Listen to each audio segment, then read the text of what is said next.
In today's video, I'll teach you guys how you can obtain the carousel effect on your LinkedIn.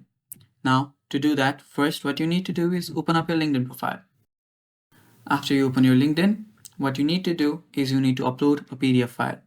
Now, before I show you how to do that, go down below and hit the subscribe button if you're new to our channel. And don't forget to hit the bell icon so you get notified when we release our new videos. Now, let's start. After you've opened up your LinkedIn, click on Start a Post. After you click on Start a Post, just type in whatever you want. I'm just gonna do trial. So what you need to do is add a document and then choose a file.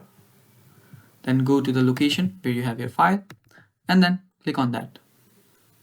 After you do so, add a description. I'm just gonna say random carousel. And then after your document has been uploaded, click on done and then post. After you do so, LinkedIn will start processing it. This might take some time depending on your file size. Now, as you can see, this is your carousel. So that is how you do it, guys. Thank you for watching. Don't forget to hit the like button and stay tuned for more. Bye bye.